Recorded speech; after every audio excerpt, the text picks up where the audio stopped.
I'm back, which means we're on another episode. But this is, we're excited to be here. And for this episode, I don't think it gets any better, but we're going to get into a few things that are happening right now from a Pixels perspective. Transformers 1 trailer. You're going to hear our thoughts on that. Abigail, we're going to predict some box office predictions here with Abigail. See how good that does. On the plastic side, we're going to get into the rise of crowd-funded toys, fresh monkey fiction, Spero Toys, Fox Forge Toys, Flip Ore, and following everything up with ink, we are going to get into Snyder's absolute DC line, Ghost Machine at Image Comics, and more after this.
Well, sometimes you just don't get any better than an intro. So we want to thank you all for coming, and we'll see you next time on Pixels Plastic. And no, I'm just kidding.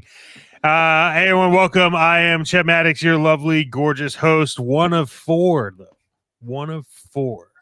Mr. Chris, how are you doing?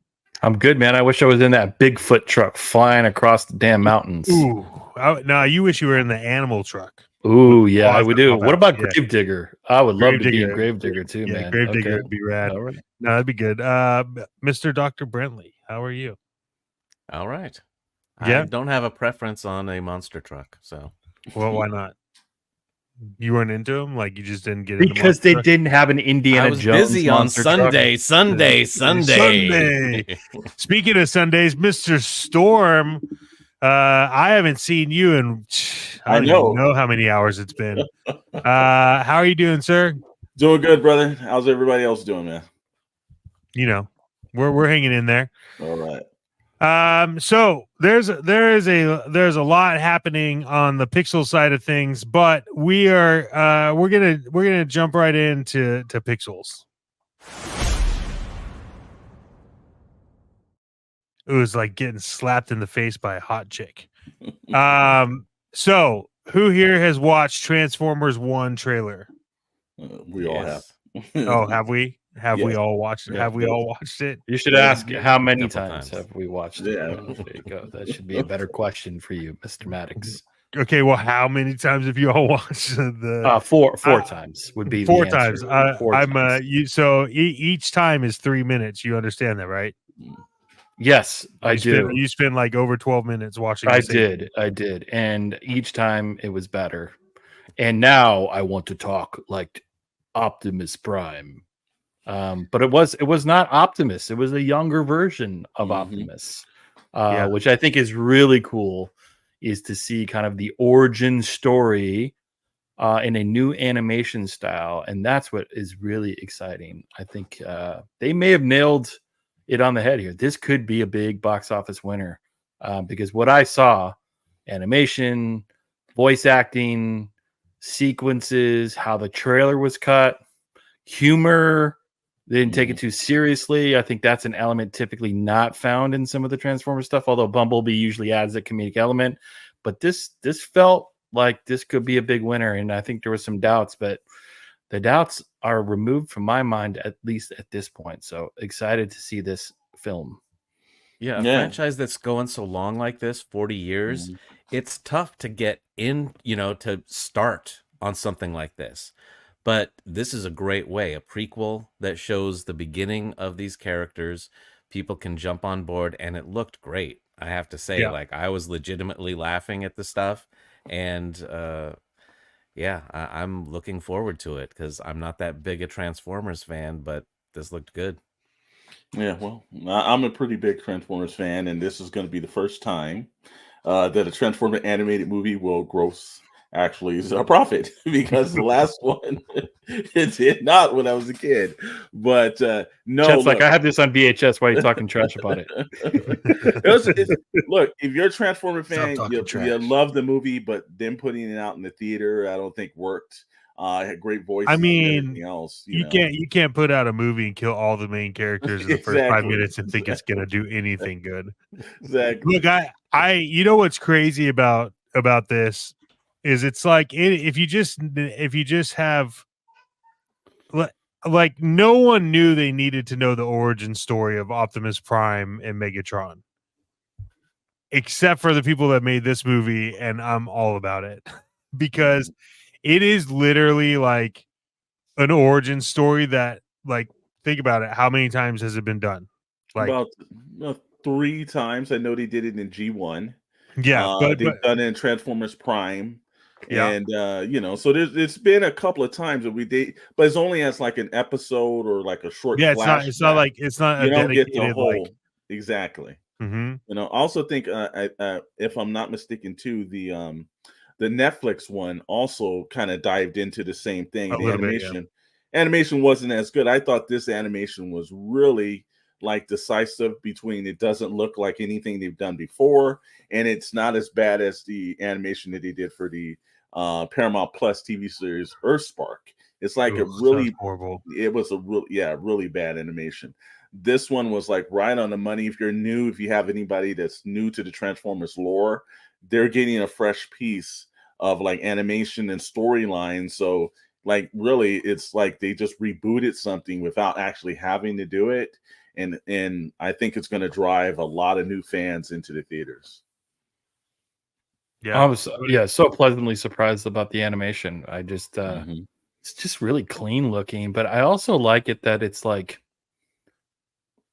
it's just hard to capture in like animation, like robots in a sense where it feels like it's not too overly animated, and it was like I don't know. Does anybody know who did the animation? I mean, we could look it up, but anybody offhand? I'm curious to know who did it because it was just really good. It was also extremely bright. Yes. I think it wasn't as dark. I think it, it's pleasing. It did everything right that you're supposed to do with something when you reintroduce it to fans. It's like you still have, if you're a fan of the Transformers, you still have your main characters. You still kind of get those. But also if you're not, it's one of those things where you can just sit into the theater and as an old fan get introduced to something. But as also a brand new fan, you're not so far out the fold. Like whenever you see the Transformer films, it's kind of intimidating when you go in there. It's like Transformers 6. Well, do I need to go back and watch the first couple of ones? This one, you might want to point young adults, new people to the to Transformer lore directly into that. And Hasbro can sell all new versions. There you go. Brand new modes, charge it up. Also, the voice casting was extremely appropriate because you've got Chris Hemsworth, who is really replacing the greatest voice of Optimus Prime. And I did not actually miss it. I thought, like, wow, this actually sounds pretty good. The voice sounded extremely good for it. Did they deepen it, or was that his voice? Because it was at really the end. At the end, I think they're going to change it to Peter Cullen because it sounded like I don't know. His was in at the very end. It was weird, but at first I was like, wow, Hemsworth did a great job with its voice. Yeah, it sounded like a young Peter Cullen, which I was confused. I'm wondering if like that was if it was just Hemsworth without any like sound editing, it sounded like what would be a young Optimus Prime. So I'm like, he nailed it. Because I'm always afraid like Buzz Lightyear was so different from Tim Allen that one of the many reasons that movie failed. But I think if this voice was not close to Peter Cullen, people would have been like, come on, dude. Like, are you serious? You're changing it? It's like Darth Vader. If they were to bring in someone that wasn't close to it, people would be like, this is a joke. So that was the other impressive part too. So the animation for Transformers is provided by Industrial Light and Magic. Wow, no There you wonder. go. No wonder. Yeah, how much Yeah. money Yeah. did they spend on this? Oh, they damn film? spent a lot. They spent a lot. Couple Okay, dollars. what's the budget? Like they might not have fully revealed it, but with ILM doing it, it's got to be some big money. It has to be. It's going to make so much money worldwide, though. That's the thing, is you could dub animation. It's distributed by Paramount. Josh Cooley is the director. They might not actually put the budgets up, only towards Either might take a while, because you got $300 million budget. And I don't think it's that much, but I know they didn't spend 30 on this. This one, no, hell no. This is probably between but I can see them easily going to like 150 with like marketing and everything else put into it, because I think this is an international film. It will do well overseas. Oh yeah. Well, they had to pay Hemsworth. It's not like he's just a B actor. I mean, they got some big names to do this too. So and I think also Scarlett Johansson's in it, if I'm not mistaken. Yep. Well. Yeah, they paid. So they're like, get us the Avengers cast to do this. Look, I'm excited about this one. I think this is going to be, again, this goes back to the thing we've been talking about it for the past couple of episodes.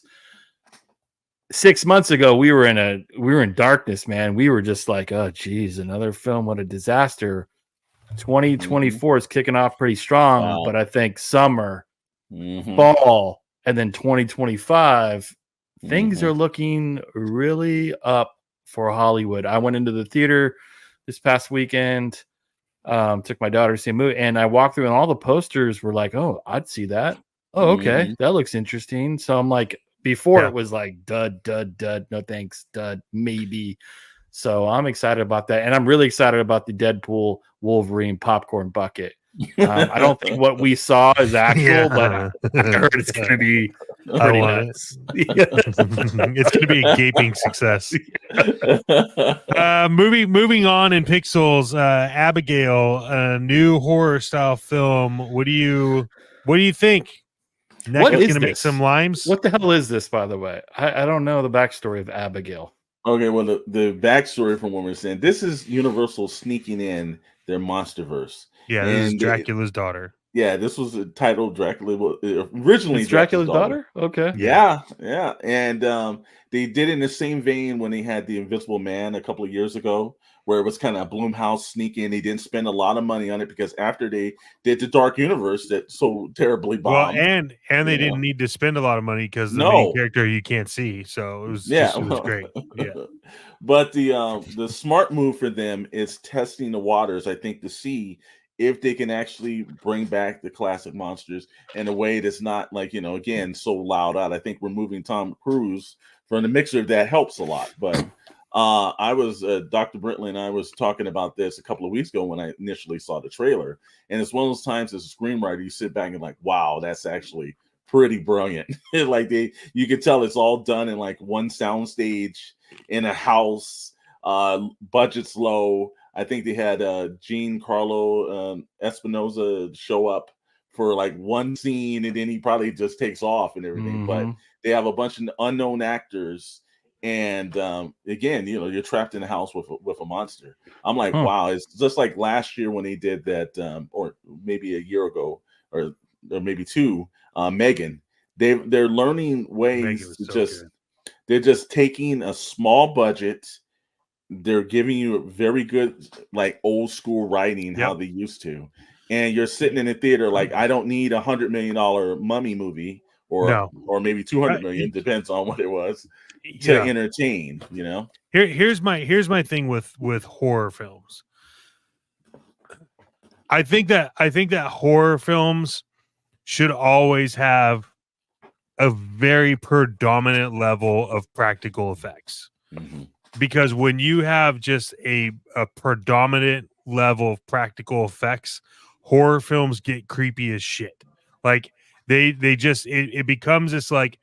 See, that's the thing that I loved about Jim Henson and that whole era, and I talk about it all the time. But like, I don't think that obviously they're not preserved, but like the original Teenage Mutant Ninja Turtle movies where it was all Jim Henson, like or the Dinosaurs TV show, right? Those are practical. Like, people had to work to make that thing look good on film, and it worked.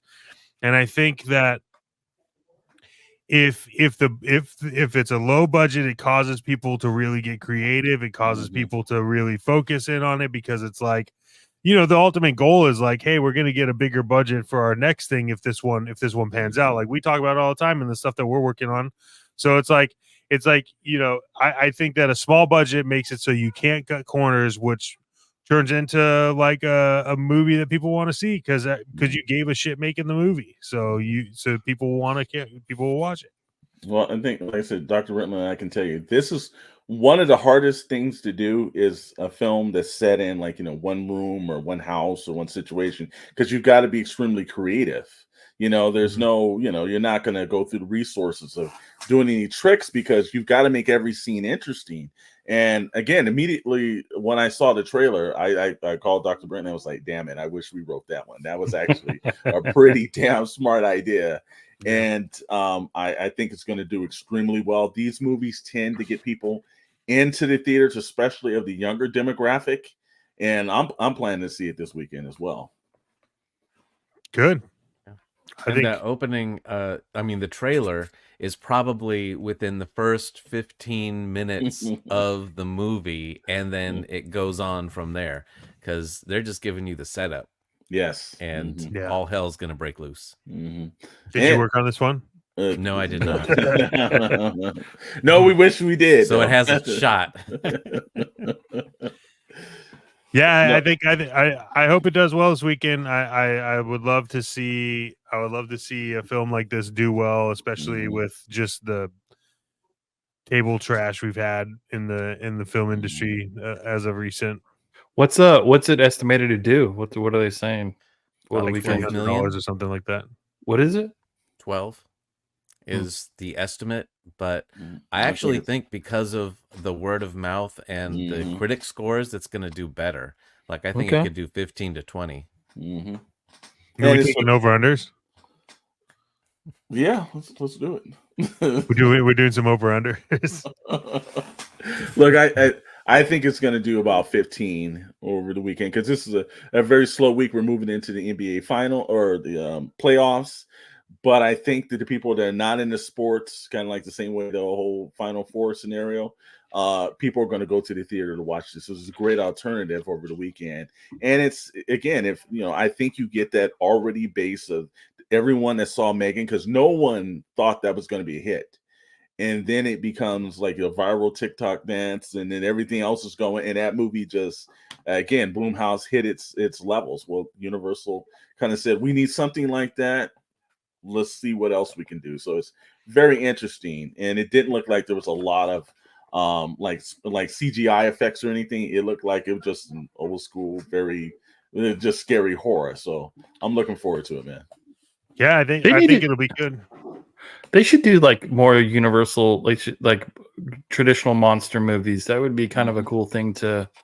I mean, I think they've tried, but it'd be cool to revisit some of the characters that we haven't seen in a while. Like, have they done a Creature from the Black Lagoon like recent film? Not since the 50s. That's what I'm saying. Like, there was one that's like, just go do it. Like, get Guillermo del Toro to direct that damn thing. I think it'd be epic. Well, he already did direct it. He already did direct it. Did he direct it?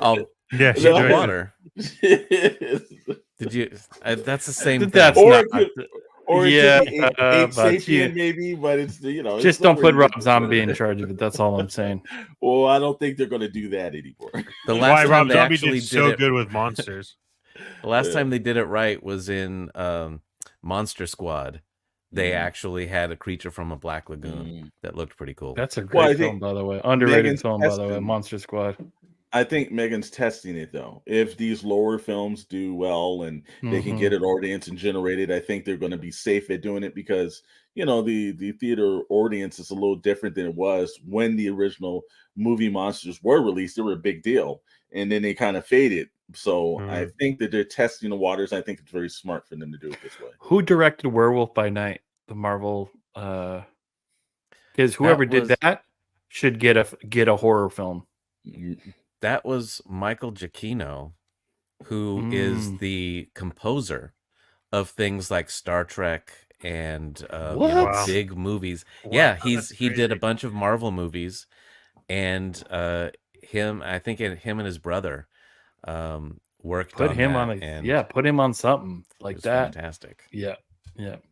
Did they do the colorized version yet? They said they were going to release that, or did they put that on hold? The black and white version, yeah. Mhm. Which I actually watched that this Halloween, and it Mhm. looks fantastic. Does it? And Yeah. Awesome. Cool. Well, I mean, there's a lot of talk about Megan, which got me thinking that, hey, it's time for plastic. Uh-oh. I'm not ready. You can't catch me off guard like that. You got to lean into it. All this talk of Megan really makes me think it's time for plastic. It's like Much getting better. No one will slapped. notice. Yeah, no one's got that. So moving on to plastic, let's talk some crowdfunding here for a second, because the world of toys seems to be kind of hitting a high, and also seems to be kind of hitting a flooding of crowdfunding toy market. So who has thoughts on this? Because I got a brain full, but curious. Yeah, well, you and I Yeah. both do, but let's let Chris start it off tonight. I figured the Toy Box Chronicles hosts probably have a lot to say about this topic, but I guess I'll go first. Look, first off, I love when creator-owned, independent companies go and try to make these toys. I think it's a cool thing, right? Different types of lines, not affiliated or associated with the Hasbros and the Mattels and the NECAs of the world. It's always a plus. So I'm all for it. In terms of how many there are and the variety, I think there's a couple of major ones that we talked about at the top of the show. There's a few others where the quality maybe is not as great. So as long as you're investing in the quality of the toy, I'm all for it as well. If you're going to ask me to spend $35-$40 on a figure, it better be a damn good figure. And what I've seen from a lot of these independent companies and Kickstarters and crowdfunding, they are really good toys. And so I'm appreciative of that. What I'm extra appreciative of is if you develop a lore or a backstory to support your figures. Some of them don't do that. So it's just a cool figure. You want it, great. I like toys. I like figures. You could see here, some for resale, some for collectibles. But I'm not a big just buy a figure for its coolness. I think we know Shadow is one of those people that's like, I need this figure, and who cares what the hell he's attached to in terms of his, the lore. For me, there's got to be some level of connection. So I think Fresh Monkey Fiction does a really good job of doing that. Some of the other ones maybe not so much. So I like the history. What's the development? As long as it's there, I'm investing. Here's the only con that I have, which is, will they ever be valuable? And I know that toys is not just about buying stuff to be valuable, right? Like if you like it, you want to support it, all good. Comic books, we're all a bunch of comic heads, some more than others. You didn't buy comic books to sit on and they're worth $100 in the years to come. You bought it because you like to read it and you were into it. The same thing could be said about toys. I just think it's a big investment where you're going to buy a line of figures that could cost $200, $300 to know there's not going to be really significant amount of money left. And if you open them up, it'll be less, unless you hit a jackpot and one of these guys becomes a legend and does his own line and there's a film and then you got the first version. But that's few and far between. What I'm saying is I think it's a good thing. I'll put my money where I think the good stories, the good figures are. I just think it's a bit of an investment and a risk if you don't have the capital to spend a lot of money. So that's what I would say. But I think overall it's a cool thing. Yeah, no, I think that you hit some very good points on that, and the same ones I think that we would obviously talk about on Toy Box Chronicles. I think the aspect is it's good for creators to get their work out, but they got to put some thought into it. I think you can just dumping stuff onto the market. You really need to think about where the line's going. There's a couple of ones. Like I said, Fresh Monkey Fiction has Operation Monster Force. Very good looking figures. They have a comic book that accompanied it. extremely smart way of kind of pushing the lore out. They are the pricing, and I know they're also on one of our competitors' toy sites that we won't mention their name here, but their pricing is kind of like Super 7-ish, and I'm like, wow, that's yeah, I understand that you're a smaller company, you're asking a lot and everything. The same thing with Spero Toys, the Animal Warriors of the Kingdom. Great looking work. I think the detail, the articulation, everything is great in it. The only problem is that I don't have a affinity for the characters. A giant elephant with some battle axes look really great, but I know there's a comic book associated with it because it was distributed through Diamond. Yeah. But I thought with the crowdfunding, the way they did it, the pricing's a little bit too much. And you're right, you're looking at not everything's built off the value, but I don't want to have something that I purchased that immediately a couple of years is almost worthless. Well, I mean, I'll disagree. I think when you're at the level of like toy purchasing and collecting that we all are and others are, I do think you're buying toys for the collectible and the appreciation. I think Spero, where I would have loved to see Spero, because looking at their designs, they have like really good designs. I look at it and I'm like, man, what would have sold these even more? They're great, they're fantastic, but if it was like based off of Elephant Men, because they had such good characters in that comic, and Spero Toys, I just couldn't get behind it. My opinion was like they're fantastic. I think they're great. I would love to see them in person, but it was like in order to get really anything I really wanted, it was like $300-400. Exactly. And that's where I think see, this is where I think people in the like Flip War, right, with Mad Hatter. I think it's fantastic, but I've run a crowdfunding page, and that shit they did it was way too confusing, right? Yes. It's way easier to do it. I'm happy that they made it. I purchased it. It's going to be epic. I love the lore behind it. I think they spend a lot of time, but I think that crowdfunding is like hit or miss. And if you're going to crowdfund, you have to understand that people are very iffy on giving their money on crowdfunding because of places that are like Kickstarter's not as bad because if it doesn't fund, you don't pay, but the Indiegogo, like it doesn't matter if it funds or not, you lose your money. And so I think honestly, like $500 to get into where I want to be is it's just a little too much, And I think you're absolutely right when it flows. And then in some of the obscure lines, like I love Fox Forge. They've done a line, but they've got this Galactic Valor. Their characters look good, but I haven't seen any lore behind it. Other than later on, I'm sure they're going to dump something because they did it for their first 3 3/4 figures. They actually did put a comic out later.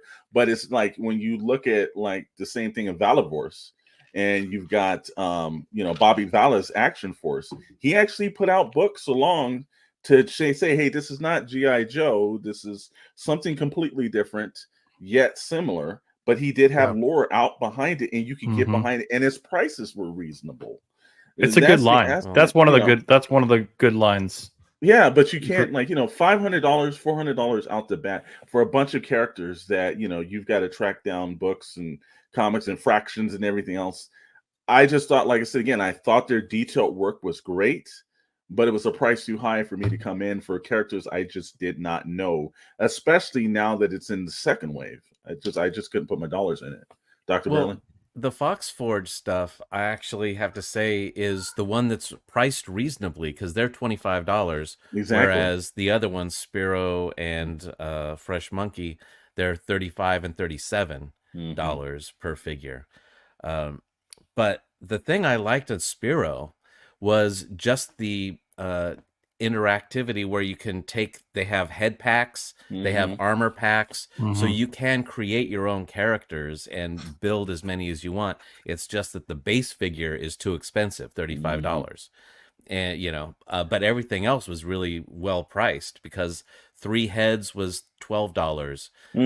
The armor set was $11. And then they have little things like that, which is cool, like the accessory packs. But the main figure is too expensive. They need to get that down to where the G.I. Joe, Hasbro, McFarlane stuff is. Yeah, and then I agree. The one killer when you're crowding the market with this, because we're talking about the cream of the crop right now, but there's been the stuff that floated to the bottom that's been constantly showing up, and the killer of that is that when you have that happen, you're diluting the market. It's the same way in the comic books. You're diluting the market when you have there's certain creators and certain guys that put out some good work, and we definitely have that. And then you've got the guys that aren't. So now people are coming into the industry and they're looking at, well, there's 3 3/4 figures and there's the Delta 7 stuff, and then there's these other smaller companies that's popping up. That's where you start running into the problems, is that because when you do have a lesser product, someone does purchase a lesser product, and then you're saying, no, well, Spero says, hey, we're putting the time, the energy, and the effort into making it, but their base character is way more expensive. Then you're like, well, I could get myself something from Hasbro that's not going to cost me that amount, or more accessories from Hasbro on something. So I think they've got to do a little bit of balance. You got to make it a little bit competitive. You're right, Dr. Brentley. I thought that Fox Forge did do a really good job. Even their original 3 3/4 line that they started with was all extremely reasonable, and it's on a site that we can't mention. It's not affiliated with us, but it's up there. But they're extremely reasonable. And if I was giving a line to somebody that was outside of toy collecting, what's a great line to get in? It's not a lot, and it's not really that expensive. That's the first persons that I would actually point them towards, because you can almost build your own little lore. And I know they got a comic book that's going to come out for the Galactic Valor figures. But that's the first time they did the jump into the 6-inch market. And they really did a nice jump. It's just that, again, we haven't seen lore yet, I think a lot of these companies are trying to do what happened with Transformers and G.I. Joe in the 80s, which is put out some cool figures. We're going to have some comic books, and hopefully it'll get into a movie or animation or some other thing to build it up. And I think they're trying to do that, but knowing it worked organically originally. Now they're trying to just copy that same formula. But the work was good, though. See, that's the problem. Look, and not to sit here and crap on anybody, and I'm not going to mention the company that did have a comic book because that would be wrong, but it was drawn like crap. And the product didn't look as good as the work that they were producing. So I think they're thinking of an afterthought. We put the line of toys out, let's just do a comic. But they're not looking in the industry, who's the better artist, who can we use, what's going to be the style. Because when you had the Transformers and G.I. Joe, most of those artists were Marvel mainstream artists that were popping on that book. And while they took it as little toys and everything, that artwork still holds up today, because they really did have some really good artists working on those books. A lot of this lore that I've seen coming out, and I haven't read Spero Toys, the Animal Warriors of the Kingdom. I haven't read that comic, but I'm actually going to do some research and read onto it. I'd like to see how well that's drawn. But you can't think of the comic book as something as like just a little extra throw-in. You should put the same amount of time and energy into that you would do in the toy lines. Bobby Valla did a pretty good job with the Action Force books. Also, one problem is Spero. Animal Warriors of the Kingdom is a terrible name. That needed to be a much cooler, some other name. Well, I think they're calling it AWOC or something. I think that doesn't help even either. Worse. Yeah, that's even worse. Do you all think it's a problem, like where you have? So tell me how this works. Let's say the Fresh Monkey Fiction, you're doing pre-orders for all the figures, right? So you pre-order, or you're doing a Kickstarter, you're doing crowdfund. You don't want to commit to buying the whole line of figures, so you buy maybe 2. It releases, you fund it, boom, the toys get shipped to you. Then you're like, I really love this line. Where do you where do you go get the rest of the figures? You know, again, we can't eBay say for $600 each. Well, that's what I'm saying. Is like that's the other problem. And I get it; they're limited, but it's like you can't. It's either you're all in or you're out. Because Fresh if Monkey you really Fiction- enjoy the line, there isn't like major production where you can go grab the rest of the figs. Well, that you want. what I would do, and this is a freebie, okay? Because Pixel Plastic Inc. always has really good freebies, and you guys just need to pay attention. What I would do is if we were launching our own line of figures, right? That may happen, may not happen. But what I would do is the tiers would be simple, right? It would be, you want one figure, here's the price. You want 3 figures, here's the price. You want all the figures, here's the price. But knowing how production works, it doesn't matter if you have like 100 people back you or 1,000 people back you. You're always going to get a price point break on an exponential amount of figures.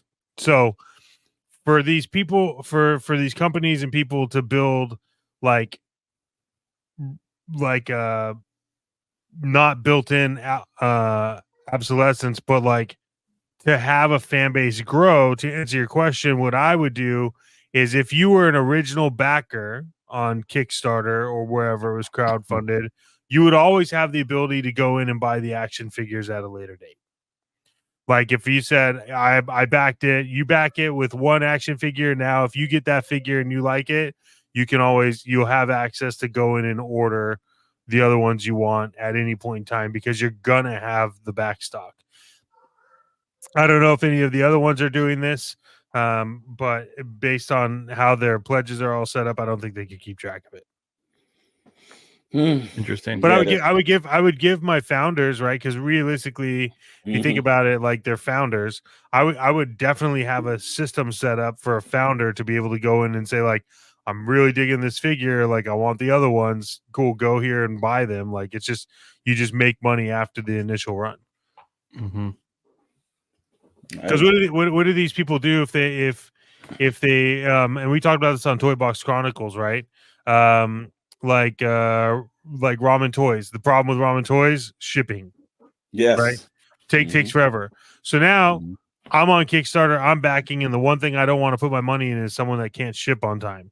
And everyone here is making these like promises of like, we'll ship in this time and ship on that time. It's like, cool, but like, what if you can't do it because you didn't factor in all the BS that's going to happen when you try to get that, when you try to get it in from China or wherever you're making it from, because like you have import tax, you got all like so much stuff that they just don't like.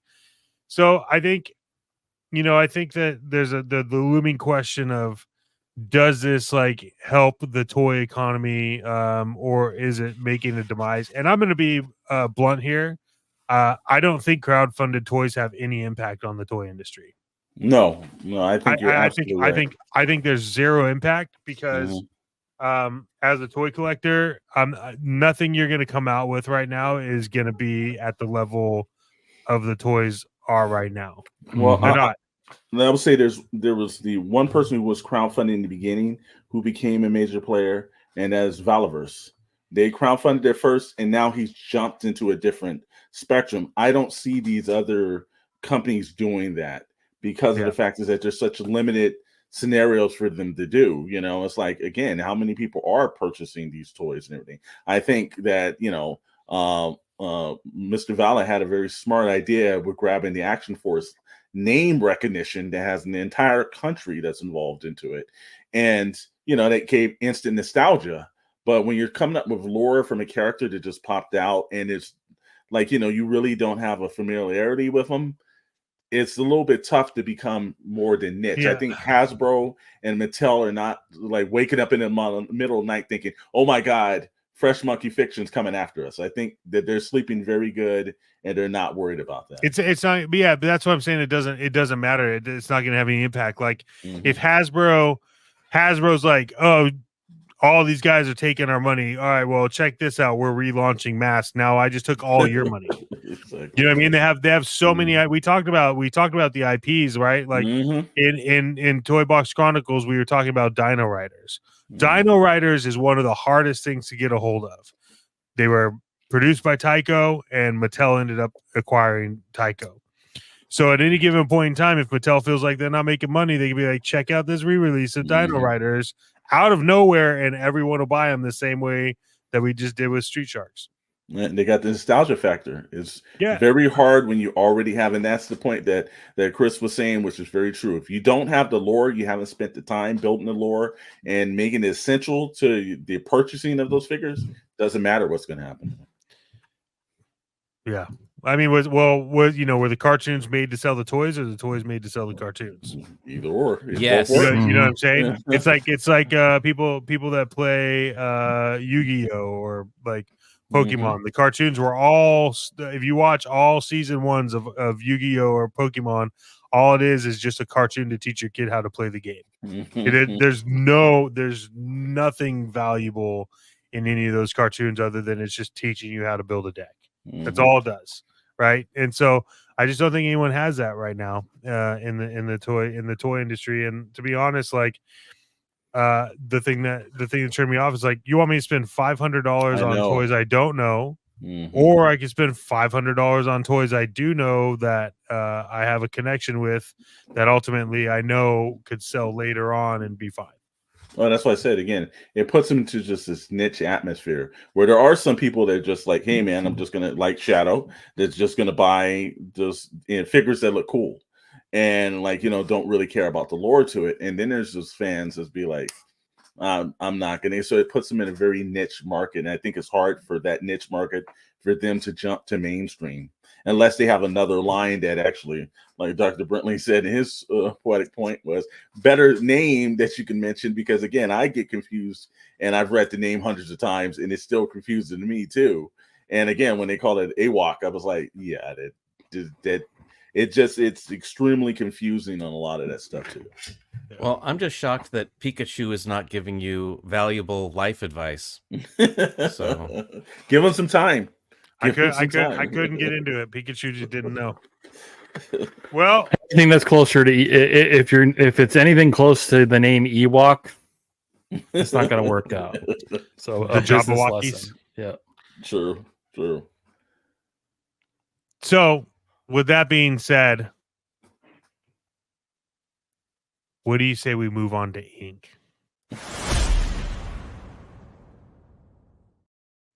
I was ready that time. Yes, you were, and I'm happy, and I'm proud of you. And because I'm so proud of you, I would love to hear your thoughts on Scott Snyder's absolute DC line. Okay, sounds good. I mean, poor Scott Snyder, he won't be coming on the show now. It's another pocket universe of DC stuff that is going to be a whole new convoluted set of origin stories again, or something like that. I don't know. Do we need another Snyderverse? We'll find out. Do you think he'll be able to do a good job? I mean, if you think about what he did with Batman, he's great. I mean, he did a great job with Batman, but do we need another whole universe? Unless it's going back to sort of where all the characters originally started and not whatever the current continuity is, maybe it'll work if it's like the classic versions of the characters. But if it's just something to be new, it's going to fall on its face within a year. That's fair. Bold predictions right there, Mr. Scott Snyder. I mean, I'm with you on that. I think it's fair. I think his run on Batman was a natural occurrence, and it was a great team. Greg Capullo was fantastic. He was. I don't know how I feel about this, to be honest. Yeah, I the same way I was when the article came over, and it was like, well, this is supposed to be like the ultimate line from Marvel, that's in DC. But I'm like, well, they also had the All-Star line, which was technically that version as well. And I understand what they're trying to do. They're trying to jumpstart something with the characters to get people reintroduced. And I don't know if this is. I'm all up for them trying anything, but I don't know if this is going to do it. I think the smarter initiative for them is to get back to the core characters. Good. Mark Miller had a plan. Get all the classic writers and get the best artists in there, put them back on those titles, and pump out good material. And I think that's going to be I think when you're dropping in new lines, well, here's another new number one, and here's a number new, and it's like, but you're not. It's like you bought a brand new car, and you've got a car sitting on bricks that's in your driveway. It's like that's not going to work. The car is people can still see the car sitting on bricks in your driveway. It's just you got a nice car that's actually you're driving off every day. It's like you might want to fix the car first that's broken, and then start worrying about something shiny and new. And I think that when comics start adapting that and cleaning up their classic characters and cleaning up those classic runs and getting back to the Mark Millers, hell, call Alan Moore. I know he said he would never. But I'm sure if you wrote him a check for Watchmen, and said you can have it back, I guarantee you can get him there. But start putting the people that know, call up Neil Gaiman, get as many hard hitters as you can. And this is the money because you're part of mega corporations. Start putting some time and some effort, and then start using your comics and put them in production ads and everything. You want to make sure that every movie that you see coming out from James Gunn's run or anything from Marvel has a trailer. Disney Plus you're running. You got Max. I'm not seeing comic book trailers popping up every damn other commercial that's on there. You put the engine the same way that they did for Ghostbusters Frozen Empire is every damn week and shit. And Sony was losing money on that. Yeah. You might want to start doing that and generating that buzz. Make it exciting to the fans. They're going to come back. Well, what's the better line? I was going to say real quick, instead of Scott Snyder doing this, and even though I'm not really looking forward to his version, but if they did a James Gunn sort of, this is the reset for the DC universe, and this is our Superman going forward, this is our Batman, and this is how we're going to portray them, and started a whole comic line like that does tie into the new movies coming out, that would be a thing. That would be good for their business, I think, because you can get new people on those lines. But if it's just going to be one other universe, then I don't know it's going to work. What's going to be better, this one or Marvel Blood Hunt? Ooh, I'll be honest with you. I think Marvel Blood Hunt. Yeah, I think because they're established characters, established continuity, and it's just a big event that they've actually sat down and worked it out. And I don't need to pick up a Blade's Blade.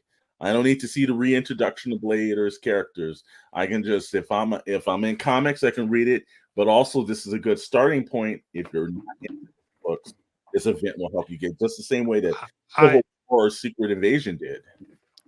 Look, I think if it has any kind of chance at all, I think Scott Snyder's will be able to do it. Because if you read anything that Scott Snyder does, he really thinks it out. But how much of his creativity is hindered by what their ultimate goal is with this line? Like, I don't think there's only a few people that probably know what that is. But I do think Scott Snyder can take it there. And if you've never read any of Scott Snyder's stuff, you're missing out. I think he's a great writer. I think he does a bunch of great work in the industry. The only problem is that they're retrending to what they've always done.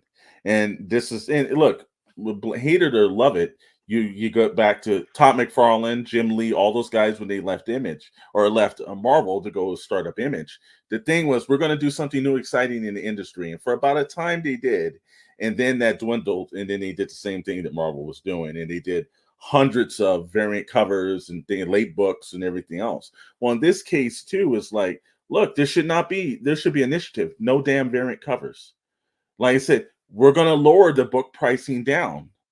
We're going to start competing with, all of the manga books and everything out there. We're going to give fans a little something different, but we're not going to price gouge them because, this new line is going to have 5 different covers to every damn book.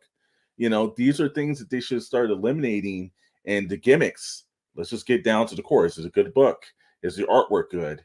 Is it a price that, you know, kids can walk in off the street and purchase? $3.99, $4.99, $5.95 is not the kind of thing. You want to hook them. You want to get them down to like back to McFarlane, who I think he's only running books for like $2.50 to $2.99. You got to start changing, because it's not like they're making so much money in the comic industry that they can't lower their pricing down. They're basically being subsidized by the bigger companies they're working for.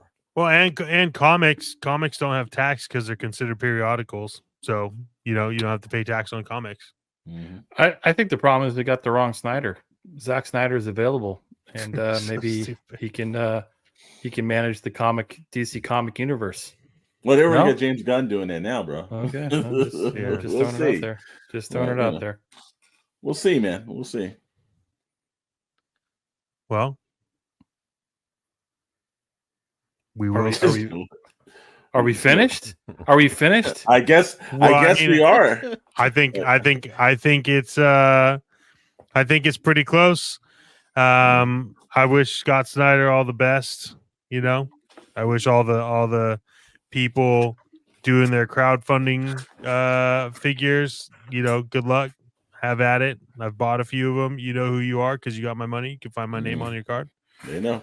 But in order to get toys, and in order to collect toys, and in order to get sweet discounts on toys, I wonder where we could send people. I don't know, but it seems like that's the most important part of it, is it not?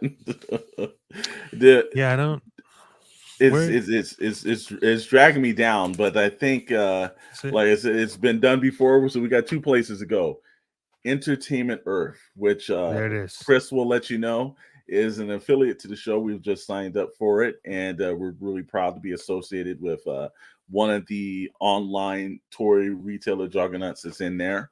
I have personally ordered stuff from Entertainment Earth. Always comes in a great box that basically has the branding on it. Every now and then there'll be even a catalog they'll pop in it, and they ship it extremely well. It's not something where like Dr. Brentley has gotten down with the guys over at Target. Let me show you this. Okay, we were just showing this. So this is a new Captain America Marvel Select figure. Mm-hmm. And if you know anything about this box, it's not like the traditional Hasbro box. There's a lot of corners and plastic, and this came today in a box, gently wrapped in a hard cased box, like durable cardboard. And I've seen these things being shipped in other places, and there's bent corners. They're all torn apart. This is what I'm talking about. And again, I'm just saying this is the truth. It's not because we're an affiliate here. They do a really good job in shipping new stuff, both pre-orders and new stuff. So I would just say, if you're someone if you're gonna rip the box open, who cares? But for a lot of us, including that, we want to like pose it. We want to, put it on a shelf. You want to collect it. It's the way to go, man. So I would just say it's very, very easy. One of the cool things about Entertainment Earth is for us is if you click on the link that will be at the bottom of this video, for any orders $79 or above, you get a 10% discount and free shipping. So you can't beat that. No, you can't beat that.